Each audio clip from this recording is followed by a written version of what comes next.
নমস্কার বন্ধুরা, নলেজ কাল্টিভেটারে স্বাগত। আমি সুদীপ ঘোষ শুরু করছি আজকে ক্লাস, যেখানে পড়ার সাথে হাসি ফ্রি। আজকে একটা চাকরির ফর্ম ফিল আপের খবর নিয়ে আলোচনা করব। আমরা জানি যে দীর্ঘদিন বাদে রেলওয়ের অর্থাৎ ভারতীয় রেলের এনটিপিসির যে ক্যাটাগরি, সেখানে চাকরির ফর্ম ফিল আপ শুরু হয়েছে। আর রেলের চাকরি মানেই জানি আমরা একটা বিরাট ব্যাপার, বিরাট আকর্ষণীয় ব্যাপার। তাই অনেকেই কিন্তু আমরা এর ফর্ম ফিল আপ করছি এবং রেলের এই এনটিপিসিতে পরীক্ষা দেওয়ার জন্য আমরা প্রিপারেশান নিচ্ছি।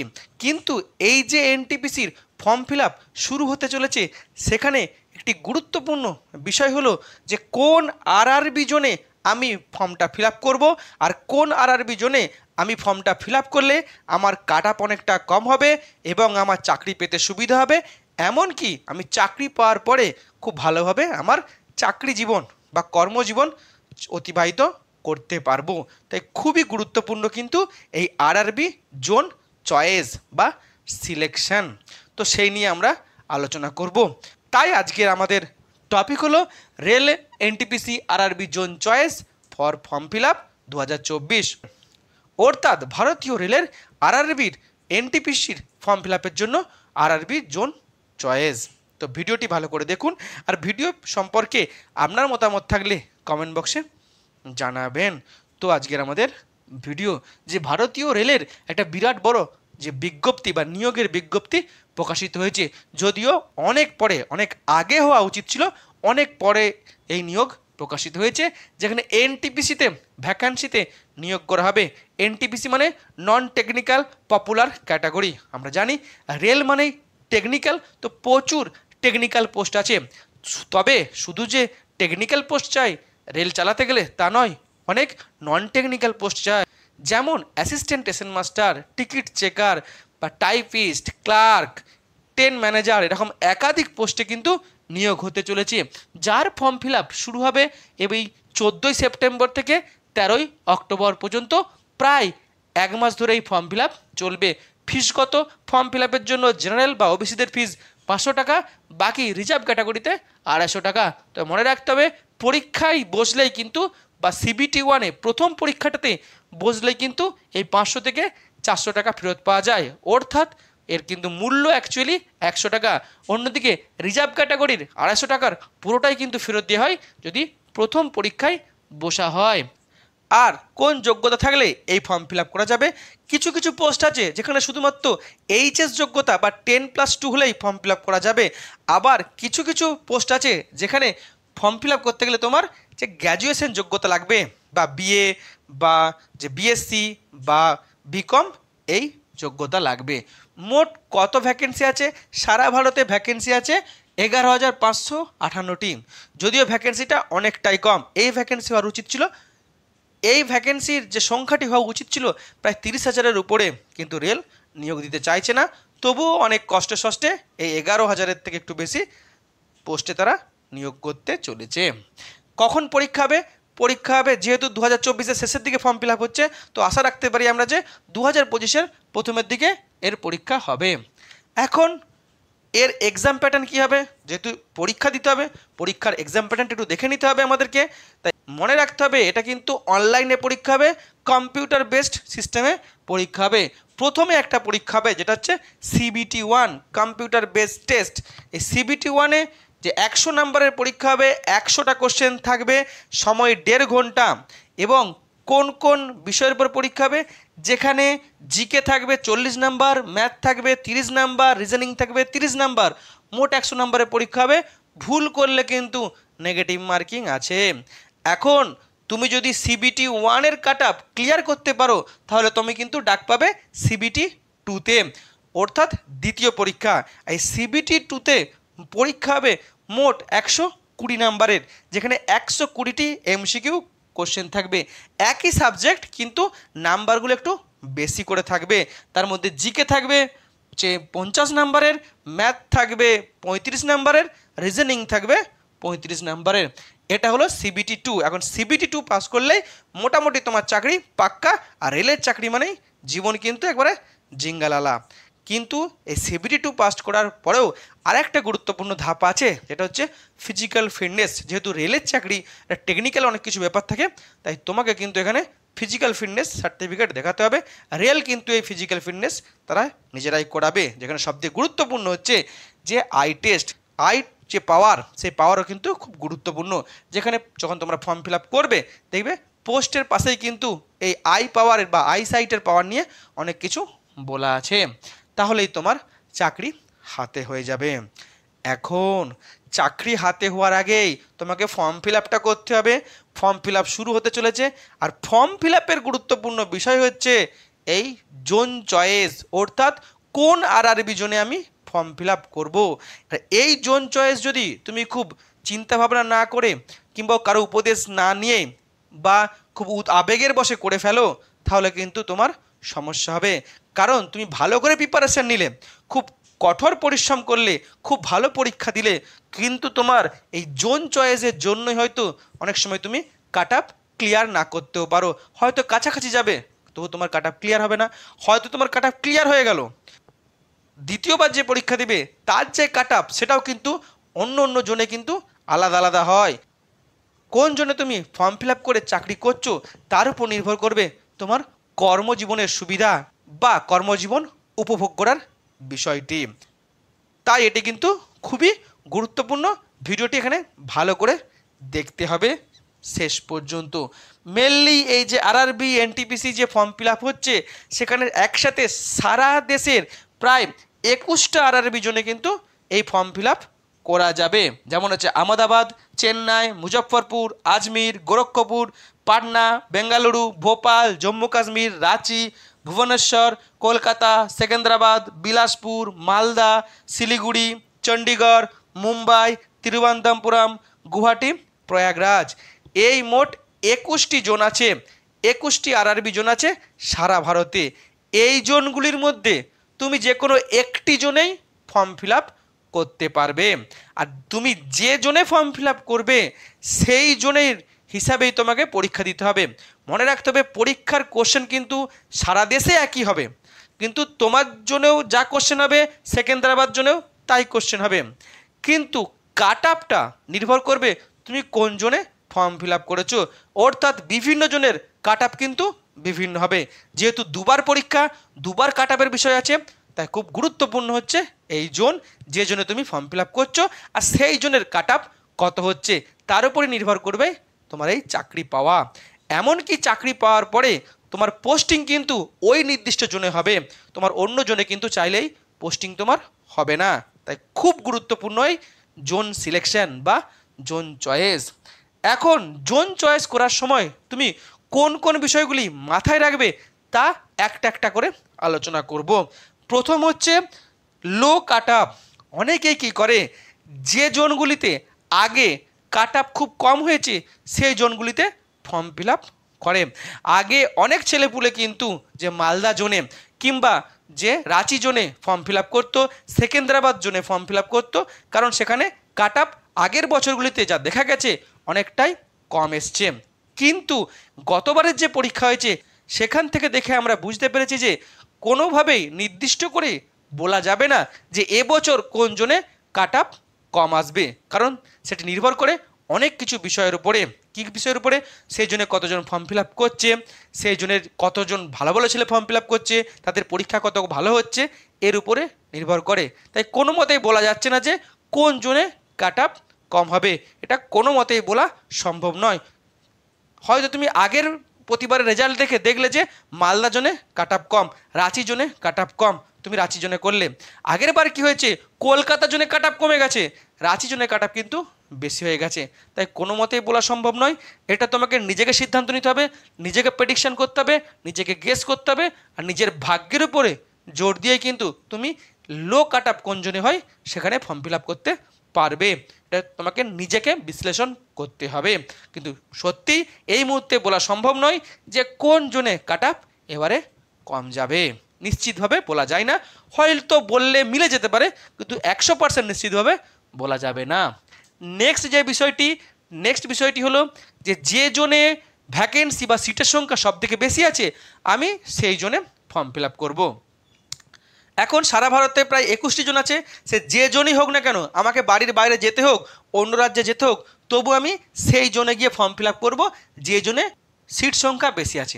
এখন সিট সংখ্যা বেশি মানে একটা বিরাট গুরুত্বপূর্ণ বিষয়, কারণ যত সিট সংখ্যা বেশি হবে তত কিন্তু কাট আপ কম হওয়ার একটা চান্স থাকে। কিন্তু অন্য স্টেটে তোমাকে ফর্ম ফিল আপ করতে হচ্ছে, অনেক সময় পরীক্ষাও হয়তো তোমার ও জায়গায় যেতে হতে পারে। সবথেকে গুরুত্বপূর্ণ কি, তুমি যখন পরীক্ষা দিতে যাবে সেই রাজ্যে যদি তোমার বাংলা ভাষা না থাকে তাহলে কিন্তু তুমি বাংলা ভাষায় পরীক্ষা দিতে পারবে না, তোমাকে হিন্দি কিংবা ইংলিশ ভাষায় পরীক্ষা দিতে হবে, কিংবা ওই রাজ্যের বা ওই জনের লোকাল ভাষায় পরীক্ষা দিতে হবে। সবথেকে গুরুত্বপূর্ণ, চাকরি পাওয়ার পরে কিন্তু পোস্টিং হবে ওই রাজ্যের ওই জোনে যেখান থেকে তোমার বাড়ি কিন্তু অনেক দূর, আর খুব সহজে ট্রান্সফার হয়ে পশ্চিমবঙ্গে আসা যাবে না, দীর্ঘদিন তোমাকে ওখানে চাকরি করতে হবে এবং ট্রান্সফার হওয়াটা কিন্তু খুব সমস্যা, এবং তুমি ফ্যামিলিকে সময় দেওয়া, এমনকি ফ্যামিলিকে সময় দেওয়াও খুব সমস্যাজনক হয়ে যাবে। এখন আর একটি বিষয়, যে আমি আমার হোম স্টেটের যে জোনগুলি আছে, অর্থাৎ আমার রাজ্যের যে জোনগুলি আছে সেগুলিতে ফর্ম ফিল আপ করবো। কোন কোন জোন আছে রাজ্যের? Kolkata zone, Ranchi zone. Sir Ranchi তো ঝাড়খণ্ডে, কিন্তু রাঁচির একটা বড় পার্ট হচ্ছে আমাদের পশ্চিমবঙ্গে পড়ে, খড়গপুর ডিভিশন, আদ্রা ডিভিশন পশ্চিমবঙ্গে পড়ে। অন্যদিকে মালদা ডিভিশন পশ্চিমবঙ্গে, শিলিগুড়ি ডিভিশন পশ্চিমবঙ্গে। হোম স্টেটের জন্যে করলে সুবিধা কি? প্রথম কথা হচ্ছে তুমি বাংলায় পরীক্ষা দিতে পারবে, কারণ লোকাল ভাষা বাংলা, এখানে রাঁচিরও কিন্তু লোকাল ল্যাঙ্গুয়েজ বাংলা। নেক্সট হচ্ছে হোম স্টেটে তোমার পোস্টিং, তাহলে কি হবে, তুমি ভালো করে কাজও করতে পারবে, তোমার ভাষাগত কোনো সমস্যা হবে না কাজের ক্ষেত্রে। অন্যদিকে তুমি তোমার ফ্যামিলিকে সময় দিতে পারবে, এমনকি চাইলে আগামী দিনে পড়াশোনাকে কন্টিনিউ করতে পারবে। আর কি সুবিধা? সুবিধা হচ্ছে যে যেহেতু তুমি নিজের রাজ্যের মধ্যে চাকরি করছো, তাই নিজের বাড়ির কাছাকাছি কিন্তু ট্রান্সফার হতে পারবে আগামী দিনে। এখন হোম স্টেটের যে সমস্ত জোনগুলি আছে তার সুবিধা অসুবিধা ধরে ধরে বলছি। কলকাতা জোন, মেনলি কলকাতা জোনের সুবিধা হচ্ছে তোমার পোস্টিং হবে কলকাতা বা কলকাতার পার্শ্ববর্তী এরিয়াতে, খুবই ভালো কলকাতার কাছে চাকরি করা। নেক্সট হচ্ছে যদি তুমি কলকাতা মেট্রোতে তোমার সিলেকশন হয় তাহলে তো বিরাট ব্যাপার, কারণ কলকাতা মেট্রো কলকাতা শহরের বাইরে নেই, এসিতে বসে তুমি চাকরি করতে পারবে, বিরাটই সুবিধা। কিন্তু কলকাতার জন্য সব থেকে সমস্যা হচ্ছে এখানে কিন্তু ইএমইউ সার্ভিস অর্থাৎ লোকাল ট্রেনের সার্ভিস আছে, যেহেতু কলকাতা সাবারবান সাইডে লোকাল ট্রেন চলে, মেট্রো সিটি, তাই যেহেতু লোকাল ট্রেন চলে বা ইএমইউ সার্ভিস আছে, কলকাতার জন্য কিন্তু প্রেসার বা কাজের চাপ অনেক বেশি। তুমি বুঝতেই পারছো, Sealdah station, Howrah station, Naihati station, Bandel station, Bardhaman station, এখানে কত চাপ, তাই এখানে কিন্তু কাজের চাপ বেশি। রাঁচি জোন, মনে রাখতে হবে রাঁচি জোন ঝাড়খণ্ডে হলেও রাঁচি জোনের দুটো ডিভিশন, একটা হচ্ছে খড়গপুর ডিভিশন আর আদ্রা ডিভিশন পশ্চিমবঙ্গে, তাই তোমার পশ্চিমবঙ্গে পোস্টিং হবে। যদি তোমার আদার যে ডিভিশনগুলো আছে চক্রধরপুর কিংবা রাঁচি ডিভিশনে তোমার অর্থাৎ ঝাড়খণ্ডেও যদি তোমার পোস্টিং হয়, তুমি পরে সহজেই পশ্চিমবঙ্গে আসতে পারবে, যেহেতু একটাই জোন। অন্যদিকে এর সুবিধা কি আছে, যে এই রাঁচি জোনে কি শুধুমাত্র খড়গপুর ডিভিশনে লোকাল ট্রেন চলে বা ইএমইউ ট্রেন চলে, বাকি অন্য জায়গাতে কিন্তু ইএমইউ ট্রেন চলে না, শুধুমাত্র গুডস ট্রেন, প্যাসেঞ্জার ট্রেন অর্থাৎ মেমু ট্রেন আর এক্সপ্রেস ট্রেন। তাহলে কাজের প্রেশার কিন্তু অনেকটাই কম। সমস্যা কোথায়? যদি তোমার পোস্টিং হয় ঝাড়খণ্ডের একবার রিমোট এরিয়াতে, যেখানে ট্রেনের সংখ্যাও কম কিন্তু বসতি কম, শহরের সংখ্যা কম, তোমাকে পাতি গ্রামে গিয়ে চাকরি করতে হবে, এমনকি অনেক সময় ভয়েরও ব্যাপার আছে, কারণ ওখানে জঙ্গল আছে, ওখানে পাহাড় আছে, রিমোট এরিয়ায় চাকরি করাটা কিন্তু এই জনের একটা সবথেকে সমস্যা। নেক্সট হচ্ছে মালদা জোন। এখন মালদা জোন বলতে মধ্যবঙ্গ, বুঝতেই পারছো, পশ্চিমবঙ্গের বেশিরভাগ জায়গা আর কিছুটা বিহার, তাই সহজেই তুমি নিজের রাজ্যে পোস্টিং হবে, পরবর্তী ক্ষেত্রে নিজের বাড়ির কাছাকাছিও আসতে পারো যদি তোমার মালদার যে মধ্যবঙ্গে তোমার বাড়ি হয়। অন্যদিকে কী সুবিধা আছে, এখানে কিন্তু ইএমইউ সার্ভিস নেই, লোকাল ট্রেনের কোনো সার্ভিস নেই, mainly express train, MEMU train আর গুডস ট্রেন, তাহলে চাপ কিন্তু অনেকটাই কম। অন্যদিকে শিলিগুড়ি জোন বলতে আমাদের নর্থ বেঙ্গল আর তার পাশাপাশি রাজ্যতে আছে। সুবিধা কি, তোমার যদি নর্থ বেঙ্গলে বাড়ি হয় কাছাকাছি তোমার পোস্টিং হবে। সবথেকে বড় কথা, অনেকের একটা ইচ্ছা আছে যে নর্থ বেঙ্গলে গিয়ে থাকবো, পাহাড়ের মধ্যে গিয়ে থাকবো কিংবা ডুয়ার্সের কাছাকাছি গিয়ে থাকবো, তাহলে কিন্তু তোমার সুবিধা হবে শিলিগুড়ি আরআরবিতে ফর্ম ফিল আপ করতে, কারণ তোমার পোস্টিংটা কিন্তু মেনলি পশ্চিমবাংলাতে হবে, ভাষাগত সমস্যা কিন্তু হবে না। মনে রাখতে হবে শিলিগুড়ি ডিভিশনে শুধুমাত্র এনজিপি স্টেশনে কিন্তু একটু চাপ বেশি, বাকি অন্যান্য স্টেশনে কিন্তু অতটা চাপ নেই, কারণ ওখানে EMU10 চলে না। তবে সমস্যা হচ্ছে কি, তোমাকে কিন্তু ডুয়ার্সের যে জঙ্গল এরিয়াতে তোমার পোস্টিং হতে পারে, যেখানে একটু জীবজন্তুর ভয় আছে, কিংবা পাহাড়ি এলাকাতে একটু যারা অভ্যস্ত নয়, কারণ পাহাড়ি এলাকাতে একটু কর্মঠ হতে হয়, একটু জীবন একটু প্রতিকূল পরিবেশে থাকতে হবে, সেখানে কিন্তু সমস্যা হতে পারে। এখন এ তো গেল হোমস্টেটের সুবিধার অসুবিধা। এখন আমি বলবো যে স্যার, আমি যে জনের সিট সংখ্যা বেশি বা যে জনের কাট অফ কম হয় সে জনে আমি ফর্ম ফিল আপ করবো বাইরের রাজ্যে গিয়ে, কিন্তু আমার ফ্যামিলিগত একটু সমস্যা আছে, পরিবারকে সময় না দিলে আমার সমস্যা হবে।